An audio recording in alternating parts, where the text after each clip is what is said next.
Hello dear viewers and welcome to T-World. Kindly hit the subscribe button and we will be on our way. In today's news, lawyers for previous President Donald Trump said they settled on one telephone decision to the majority of his previous chief aides in their work to attempt to reach them as a component of the New York head legal officer's examination concerning the Trump Organization's funds, to keep Trump out of common hatred for neglecting to conform to a summons.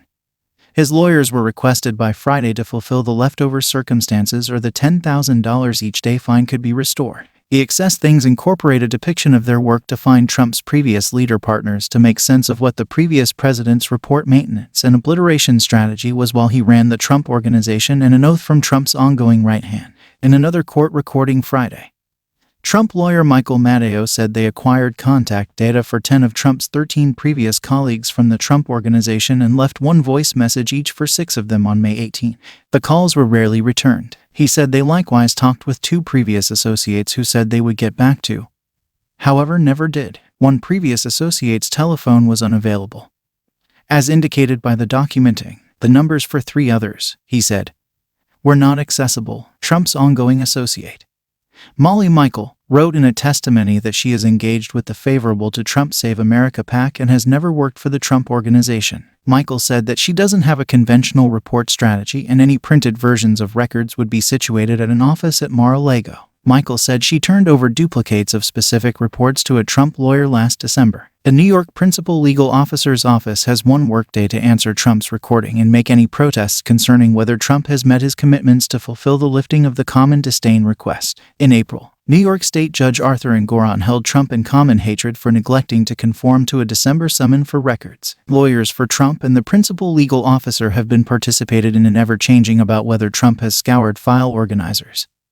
extra spaces and electronic filings to create records called for by the summons. Engoron lifted the disdain request last month in the event that Trump met specific circumstances, including wiring $110,000 to an escrow account. Responding to letting the cat out of the bag that previous Donald Trump exchange guide Peter Navarro has been prosecuted by a fantastic jury on disdain of Congress charges. CNN's Eli Honig made sense of that his lawful circumstances vary not quite the same as other White House insiders who are likewise being explored. Showing up on CNN's Inside Politics with Have John King, the previous examiner expressed Navarro, who found his direction into the Oval Office after Donald Trump child in regulation Jared Kushner found him during a pursuit on Amazon about China, is in hot water. Above all else, zeroing in on the restricted issue of Peter Navarro.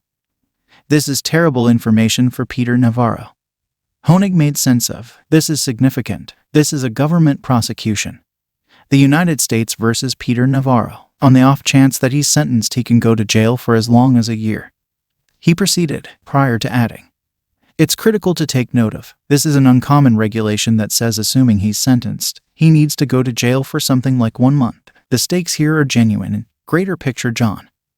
It to some degree addresses the subject of will the Justice Department and back up the counsel in Congress when individuals resist their summons. As we probably are aware, Peter Navarro was one of a few group who challenged summons. Congress reprimanded Peter Navarro, sent it to the DOJ, and DOJ has now accused Peter Navarro of a wrongdoing. He expounded, "There's a message to others who might be thinking about opposing the Board of Trustees. Commercial, I suppose, assuming that I'm someone contemplating great.